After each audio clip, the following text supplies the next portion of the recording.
یہ جو آج آپ نے قدم اٹھایا، انشاءاللہ یہ وقت بتائے گا کہ یہ آپ کی روح کو کتنی خوشی دے گا۔ روح خوش تب ہوتی ہے جب اللہ خوش ہوتا ہے۔ ایک انسان اپنی ذات کے لیے کام کرتا ہے، انسان پیسہ بناتا ہے اپنی ذات کے لیے، بڑے بڑے گھر لیتا ہے، بڑے بڑے کھانے کھاتا ہے وغیرہ وغیرہ،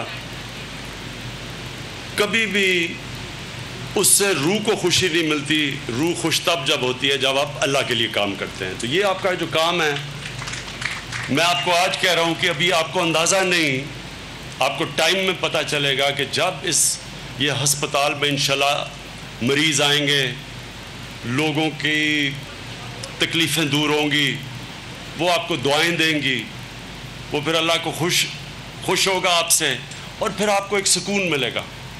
یہ وہی لوگ جو اس طرف لگ جاتے ہیں ان کو سمجھ آئے اس کی، اور وقت آپ کو یہ ثابت کرے گا جو میں آج آپ کو کہہ رہا ہوں، کہ آپ کو صرف خوشی نہیں ملے گی، سکون نہیں ملے گا، لیکن یہاں کے لوگ، اس سارے علاقے کے لوگ آپ کو یاد کریں گے۔ دنیا کی تاریخ، آپ دنیا کی تاریخ اٹھا کے دیکھ لیں، کبھی امیر آدمی کو دنیا یاد نہیں کرتی۔ کتنے امیر آدمی آئے گئے، پیسہ بنایا، بڑے بڑے محلات میں رہے اور چلے گئے، دنیا نہیں یاد کرتی۔ دنیا یاد کرتی ہے وہ جو انسانوں کے لیے کچھ کر کے جاتا ہے۔ مدر ٹریزا کو یاد کرے گی۔ ہم جب بڑے ہو رہے تھے، گنگا رام کا نام تھا لاہور میں، جس نے کسی کے لیے کچھ کیا تھا۔ گلاب دیوی ہاسپٹل تھا۔ ہمیشہ کے لیے لوگ ان کو یاد کریں گے۔ ہمارے جو اسلام پھیلا تھا سارے برے صغیر میں، بڑے بڑے صوفی تھے۔ وہ صوفی بڑے انسان تھے، وہ کوئی جائیداد اپنی نہیں بناتے تھے، وہ انسانیت کی خدمت کرنے آئے تھے۔ آج بھی آپ ان کے مزاروں پہ چلے جائیں، عرس پہ چلے جائیں، لاکھوں لوگ آتے ہیں۔ کتنے بادشاہوں کے مزاروں کے اوپر اس طرح لوگ آتے ہیں۔ لیکن جو انسانوں کے لیے کچھ کرتا ہے، ان کو سارا ہمیشہ دنیا میں بھی عزت ملتی ہے، اس دنیا کے جانے کے بعد بھی عزت ملتی ہے۔ اور آپ نے کہا کہ آپ کو اردو صحیح نہیں آتی۔ میں آپ کو یقین دلاتا ہوں کہ آپ کی اردو بلاول زرداری سے بہتر ہے۔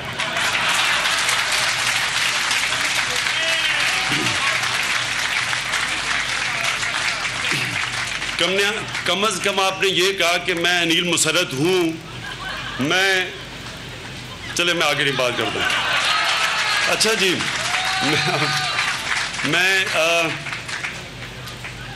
میں آج اس لیے خوش ہوں کیونکہ یہ ایک خواب تھی نمل یونیورسٹی کی۔ یہ علاقہ ایسا تھا، خوبصورت علاقہ، لیکن یہاں کوئی آتا نہیں تھا۔ یہاں ایک زمانے میں مفرور رہتے تھے۔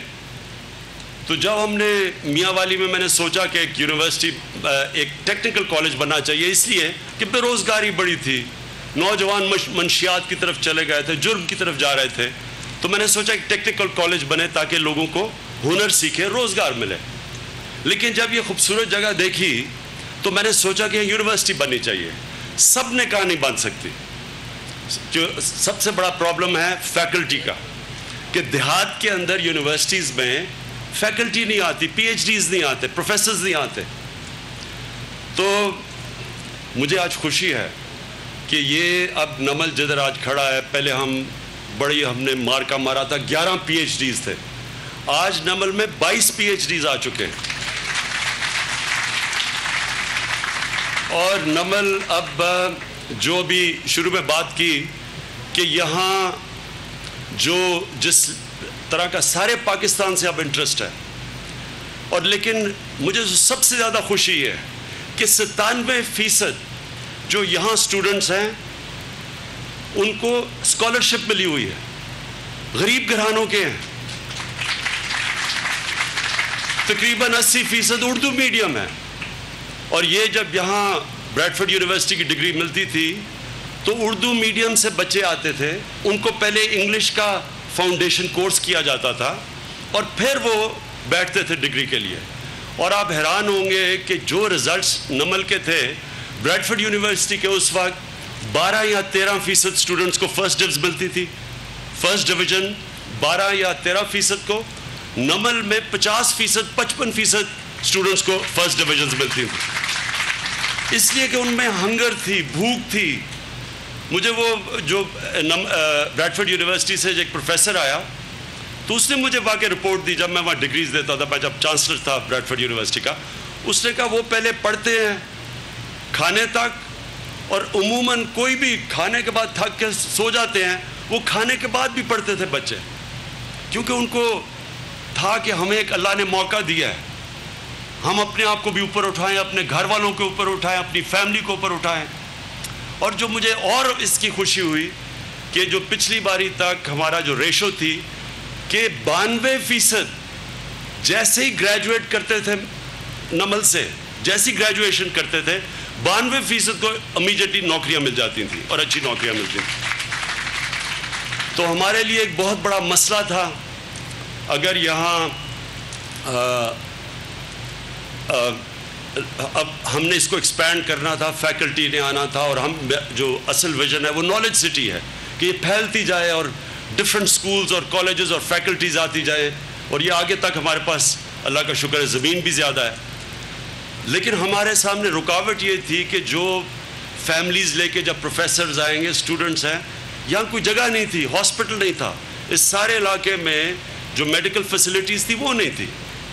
تو یہ جو انیل آپ نے آج یہ جو ہاسپٹل کی گراؤنڈ بریکنگ کی ہے, یہ اب جو ہماری ویژن ہے نالج سٹی کی, اس کی وجہ سے اب آسان ہو جائے گا. جب انشاءاللہ جب تک یہ ہاسپٹل آپ کا کمپلیٹ ہوتا ہے, ایک اچھا ہاسپٹل بن جائے گا.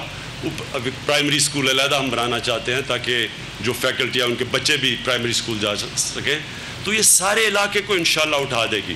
یہ آپ کا جو ہاسپٹل بن رہا ہے, اس کی وجہ سے ہمارے لیے اب آسان ہوگا اور بہتر فیکلٹی کو لانا اور اسٹوڈنٹس لانا. اور انشاءاللہ جو ہماری آگے ویژن ہے کہ باہر سے پروفیسرز کو, پاکستان سے باہر سے ان کو انوائٹ کریں وزٹنگ فیکلٹی کو, اس کی وجہ سے سہولت, یہ ہاسپٹل کے ہونے کی وجہ سے یہ اب ہمارے لیے آسانیاں پیدا ہو جائیں گی. لیکن انیل ویسے بھی یہ سارا علاقہ میاں والی سے لے کے تلا گنگ تک یہاں کوئی کوالٹی ہاسپٹل نہیں ہے.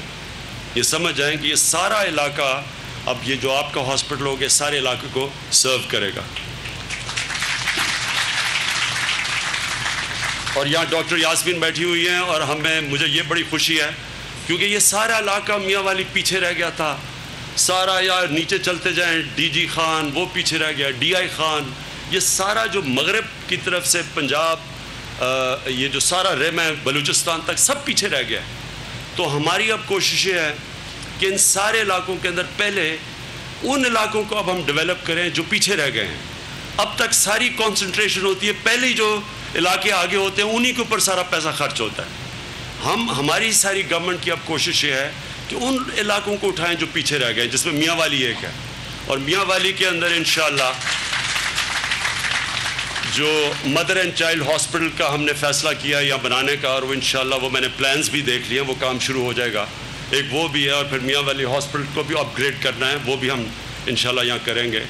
باقی بھی جو میاں والی کے لوگوں نے میرے اوپر اتنا بڑا بوجھ ڈالا ہوا ہے, جو انہوں نے میری ہمیشہ مدد کی, انشاءاللہ آپ دیکھیں گے کہ آپ کی میں اس علاقے کو بھی اٹھاؤں گا. لیکن یہ میں کہہ دوں یہ گورنمنٹ کا پیسہ نہیں ہے, تو انیل مسرت کا پیسہ ہے, یہ گورنمنٹ کا پیسہ نہیں ہے. گورنمنٹ کا پیسہ انشاءاللہ جو مدر اینڈ چائلڈ ہاسپٹل بنے گا انشاءاللہ اس کے لیے وہ ایلوکیشن بنی ہوئی ہے. میں ایک دو اور باتیں کہہ دوں کیونکہ آج کل بڑا شور مچا ہوا ہے. کبھی ایک پکڑا جاتا ہے تو وہ گھبرا جاتے ہیں کہ جی دوسرا کوئی پکڑا جائے گا. دیکھیں میں آپ کو ایک چیز آج بتا دوں, پاکستان کا اور پھر یہ کہا جاتا ہے کہ جی یہ آپ جو احتساب کر رہے ہیں, لیکن احتساب ہے لیکن لوگوں کو کیا فائدہ ہے اس کا. یہ بہت بڑا پروپیگنڈا ہے. چائنا دنیا کی سب سے تیزی سے اکانومی آگے بڑھ رہی ہے. چائنا سب سمجھتے ہیں کہ جو پروجیکشنز ہیں اگلے 10-15 سال میں دنیا میں سب سے آگے نکل جائے گا. ان کے جو پریزیڈنٹ شی جن پنگ ہیں, جن کو سمجھتے ہیں ان کی وہ بہت بڑی وجہ ہے چائنا کی یہ ترقی کی، انہوں نے پچھلے 5 سال میں 450 وزیروں کو جیلوں میں ڈالا ہے کرپشن پہ، 450۔ تو اگر یہ اتنا بڑا ایشو نہیں ہے تو چائنا کیوں کر رہا ہے؟ سب سے تیزی ترقی کر رہا ہے۔ سب سے بڑا مسئلہ ایک ملک کے سامنے آگے رکاوٹ جو ہے وہ کرپشن ہے۔ یہ انیل مسرت آپ کے سامنے ہے، یہ اس وقت آپ جانتے نہیں ہیں، یہ انگلینڈ کے اندر جو بلڈر جو کنسٹرکشن کے اندر ہے، یہ اس میں ان کی تقریباً سب سے ٹاپ پہ کمپنی ہے۔ اب ان سے پوچھیں کہ کیوں نہیں پاکستان آئے؟ اور بھی یہاں مینچسٹر سے لوگ آئے ہوئے، میرے پرانے جاننے والے ہیں یہاں، جو ہمیشہ شوکت خانم کو پھر نمل کو بھی سپورٹ کرتے رہے تھے، ان سے پوچھیں کیوں نہیں آتے پاکستان؟ وہ سارے کہیں گے کہ کرپشن کی وجہ سے ہم نہیں آتے۔ میرے جتنا بھی اور سب پاکستانیوں سے زیادہ میرا اوورسیز پاکستانیوں سے رابطہ رہا ہے پچھلے 30 سالوں میں، پہلے کرکٹ سے، اس کے بعد پھر میں جو شوکت خانم ہے انہوں نے میری مدد کی، تب سے جاتا تھا۔ جب میں جاتا تھا اوورسیز پاکستانیوں سے، سب سے زیادہ وہ تکلیف رکھتے ہیں پاکستان کی، تکلیف ہے ان کو کہ درد ہے پاکستان کے، کیوں نہیں پاکستان آگے بڑھتا۔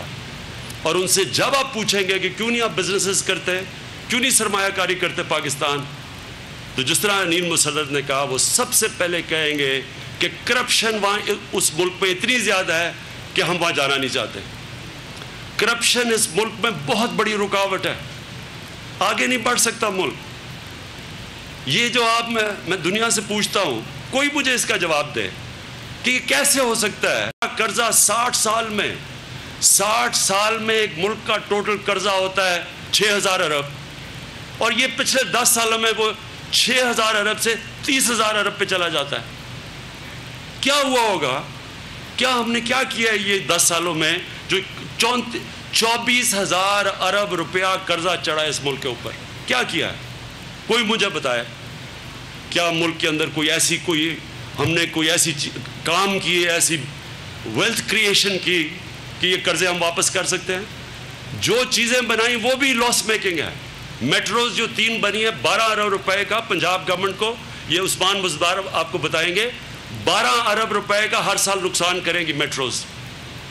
تو قرضہ بھی لیا، نقصان بھی ہو رہا ہے، کدھر گیا پیسہ یہ؟ اور یہ پیسہ جن لوگوں کی جیبوں میں گیا ہے، ان کا احتساب جب تک نہیں ہوگا یہ ملک آگے نہیں بڑھے گا۔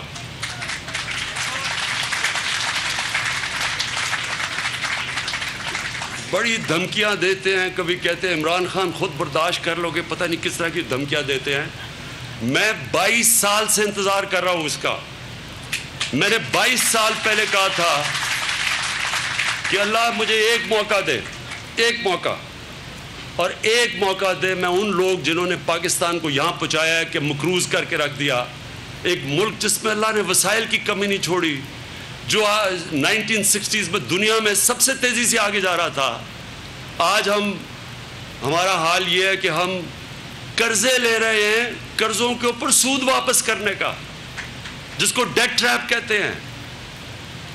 ڈیٹ ٹریپ کا مطلب کہ قرضے، جب آپ کو قرضے لینے پڑتے ہیں قرضوں پہ سود دینے پہ، وہ ملک آگے کیسے جا سکتا ہے؟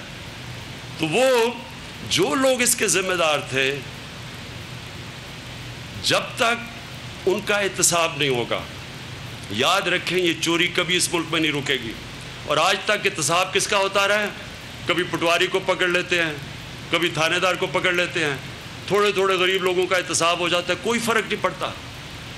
احتساب وہ ہوتا ہے جو شی جن پنگ پریزیڈنٹ نے چائنا میں کیا ہے، 450 وزیروں کو پکڑ کے اس نے جیل میں ڈالا ہے، اس کو احتساب کہتے ہیں۔ جی بابر میں سمجھ گیا ہوں، سمجھ گیا۔ اچھا، تو ہم یہ بھی میں کہہ دوں، ان میں سے جتنے کیسز ہیں کوئی ہم نے نہیں کیے، یہ سارے پرانے کیسز ہیں جو ان کے دور کے کیسز ہیں جن میں یہ پکڑے جا رہے ہیں۔ ہم نے صرف یہ کیا ہے کہ ہم نے اداروں کو کھلا چھوڑا ہے۔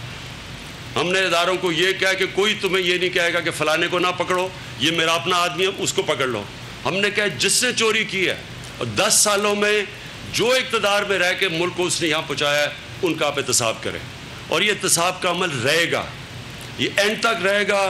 کوئی جو مرضی جس مرضی دھمکیاں دینی ہیں، جو مرضی ڈرامے کرنے ہیں، جو مرضی کرنا ہے، میں آپ کے سامنے آج کہہ رہا ہوں، ایک تو انہوں نے باہر سے بھی سفارشیں مجھے بھجوائی ہیں، باہر کے ملکوں سے بھی سفارشیں بھجوائی ہیں، جو مرضی کرنا آپ نے کریں، احتساب اس ملک کے اندر ہو کے رہے گا اور طاقتور کا ہوگا۔ نبی صلی اللہ علیہ وسلم نے کہا تھا بڑی قومیں تباہ ہوئی تمہارے سے پہلے، جدھر ایک قانون طاقتور کے لیے تھا اور دوسرا کمزور کے لیے تھا۔ کمزور ہمیشہ یہاں پکڑا جاتا ہے، طاقتور کبھی پکڑا نہیں گیا۔ آج آپ کے سامنے طاقتور کو قانون کے دائرے کے نیچے لے کے آ رہے ہیں۔ شور مچے گا، بڑی جی جمہوریت خطرے میں ہوگی، انتقامی کارروائی ہوگی۔ اچھا انتقامی کارروائی کہتے جی انتقامی کارروائی ہو رہی ہے، انتقامی کارروائی میرے پہ ہوئی تھی۔ انتقامی کارروائی انہوں نے میرے پہ، جب میں نے پینما کے اوپر بات کی کہ جناب جواب دو، آپ کی پراپرٹیز باہر پکڑی گئی ہیں تو جواب دو، پیسہ کدھر سے آیا؟ 32 میرے اوپر ایف آئی آر کٹوائی گئی تھانوں میں، 32۔ 8 الیکشن کمیشن میں میری ڈسکوالیفیکیشن کے کیسز کیے گئے، 2 سپریم کورٹ میں کیسز کیے گئے۔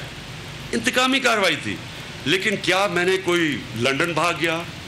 کیا میں نے کوئی شور مچایا؟ کیا میں نے رونا دھونا کیا؟ میں نے کوئی ڈرامے کیے؟ میں نے عدالت میں کھڑے ہو کے 10 مہینے 60 ڈاکیومنٹس دی، ایک ایک چیز جو میرے نام پہ تھی سب کی میں نے ڈاکیومنٹس دی۔ میں باہر سے پیسہ حلال کی کمائی پاکستان لے کے آ رہا ہوں، اس کے باوجود منی ٹریل دی ساری، ایک ایک ڈاکیومنٹ۔ اور میں نے جلسے میں کہا کہ ایک بھی جو میں آپ کو ڈاکیومنٹ دے رہا ہوں وہ غلط ثابت ہوئی میں پالیٹکس چھوڑ دوں گا۔ 60 ڈاکیومنٹس میں نے دی، اور اس کے بعد عدالت نے مجھے صادق اور امین کہا۔ انہوں نے جو لوگ آج شور مچا رہے ہیں ایک ڈاکیومنٹ نہیں دی۔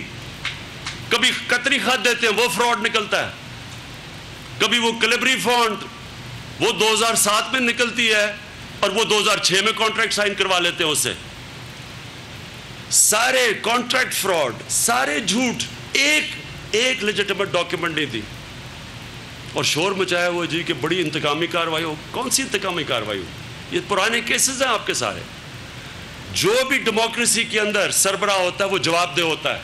جمہوریت اور ڈکٹیٹرشپ میں فرق ہی یہ ہوتا ہے، ڈکٹیٹرشپ میں لیڈر جواب دہ نہیں ہوتا، سربراہ جواب دہ نہیں ہوتا، بادشاہ جواب نہیں دیتا، ڈکٹیٹر جواب نہیں دیتا، جمہوریت میں وہ جواب دیتا ہے۔ اس لیے حالانکہ میں تو کرکٹ کھیلتا تھا جب انہوں نے میرے سے ریکارڈ مانگا ہے، میں تو پبلک آفس ہولڈر نہیں تھا، مجھے تو نہیں ضرورت تھی جواب دینے کی، کیونکہ میں پارٹی کا ہیڈ تھا، میں نے جواب دیا۔ 10 مہینے میں نے عدالت میں جواب دیے، اور میں جو میرے سے ہوا وہ ایک جمہوریت کا عمل ہے، میں جواب دہ ہوں، ان کو بھی جواب دینا ہے۔ یہ 3 دفعہ پرائم منسٹر بنے ہیں، کتنی دفعہ چیف منسٹر بنے ہیں، ملک ان کے دور میں ملک کا دیوالیہ نکال دیا ہے، اور کہتے ہیں ہم جواب نہیں دیں گے۔ جواب ہم لیں گے، قوم لے گی جواب۔ جو مرضی شور بچانا ہے، جس کو مرضی آپ نے کہنا ہے، یہ انشاءاللہ وقت ہے پاکستان میں، اور میں آپ کو یقین دلاتا ہوں جس وقت خوف تب ہی لوگوں میں آئے گا جب بڑے بڑے پکڑے جائیں گے، اور جس وقت ہم نے ایک اس ملک میں طاقتور کا احتساب کر دیا، لوگ خوف زدہ ہوں گے منی لانڈرنگ سے۔ منی لانڈرنگ کی وجہ سے روپیہ گر رہا ہے۔ کیوں گر رہا ہے روپیہ؟ ساری جب لیڈرشپ پیسہ یہاں روپیوں کے ڈالر لے کے ہنڈی حوالے سے باہر بھجوا دیں اور پھر ٹی ٹی کر کے پاکستان لے آئیں، تو سارے لگے ہوئے کر رہے ہیں۔ جب لیڈرشپ کرے گی سب کریں گے، تو ڈالر کی کمی جب ہوگی تو ڈالر کی قیمت اوپر جائے گی۔ تو یہ سارے جو آج آپ کہتے ہیں جی مہنگائی ہو گئی، مہنگائی جب ڈالر اوپر جائے گا، روپیہ نیچے گرے گا، تو چیزیں تو مہنگی ہوں گی۔ لیکن انشاءاللہ میں آج اپنی قوم کو کہتا ہوں، برا وقت ہے، مشکل وقت ہے، ساری قومیں ایسے وقتوں سے گزرتی ہیں، لیکن انشاءاللہ پاکستان ایک وہ ملک ہے جو اس سارے خطے میں آپ کے سامنے ایک دفعہ 1960s میں سب سے تیزی سے آگے جا رہا تھا، اب آپ دیکھیں گے کہ یہی پاکستان یہ جیسی سنبھلا ہے، سٹیبلائز ہوا ہے ہمارا، اب آپ حالات دیکھیں گے کہ یہی پاکستان انشاءاللہ اب تیزی سے اوپر جائے گا. اور اس پاکستان کے اندر جو زور ہوگا وہ ہیومن ڈیولپمنٹ پہ ہوگا. سب سے پہلے اپنے لوگوں کے اوپر زور ڈالیں گے، ان کی صحت کے اوپر، ہم تعلیم کے اوپر زور ڈالیں گے. ہمارے پاس اس وقت فزیکل سپیس نہیں تھی، اس کے باوجود ہم نے پھر بھی تعلیم اور اب لوگوں کے ہسپتالوں کے اوپر، اپنی ہیلتھ کے اوپر زیادہ زور لگایا ہے. اور انشاءاللہ جیسے جیسے وقت بڑھتا جائے گا ہم یہ ہیومن ڈیولپمنٹ کے اوپر پیسہ بڑھاتے جائیں گے. میرا صرف آج اپیل ہے، جو انیل مسرت نے آج آ کے ہمارا جو ہاسپٹل کو یہاں شروع کیا، میں بڑے بڑے بزنسز کو، پاکستان کے بڑے بڑے جو انڈسٹریلسٹ ہیں، میں ان کو ریکویسٹ کروں گا کہ پاکستان کے اندر جو بڑے بڑے ہاسپٹلز ہیں، ایک ایک ہاسپٹل کو اڈاپٹ کر لیں اور ان ہاسپٹلز کو آپ ریویمپ کریں. یعنی ہم پیسہ خرچ کریں ہاسپٹل چلانے میں، آپ جو ایکسٹرا کاسٹ ہوتا ہے ہاسپٹل کو ٹھیک کرنے کا، اس کو صفائی کرنے کا، آپ وہ اگر کاسٹ برداشت کریں. ابھی بھی 2-3 لوگ میرے پاس آ گئے ہیں اور میں نے ڈاکٹر یاسمین کو بتا دیا ہے کہ وہ ایک ہاسپٹل 2 اپنے ذمہ لینے لگے ہیں. اسی طرح میں آج انوائٹ کر رہا ہوں کہ یہ اللہ کا کام کریں. ہمارے پاس ابھی اتنا پیسہ نہیں ہے کہ ہم اپنے ہاسپٹل چلا بھی لیں اور ان کو ٹھیک بھی کر دیں. تو آپ اگر ہاسپٹل ہماری مدد کریں ٹھیک کرنے میں، انشاءاللہ ہم پیسہ خرچ کر کے ان کو بہتر چلانے میں. میں پھر سے نیل آپ کو مبارک دیتا ہوں، نبیل آپ کو بھی، آپ کے بھائی، میں آپ کی فیملی کو جو آج مینچسٹر سے یہاں آئے ہوئے ہیں. میں ان دوستوں کو جو انیل آپ نے دوست انوائٹ کیے ہیں اور جن میں میرے بھی دوست ہیں مینچسٹر سے، میں ان کو بھی سب آج خوش آمدید بھی کہتا ہوں، ویلکم بھی کرتا ہوں اور میں آپ سب کا شکریہ ادا کرتا ہوں. شکریہ.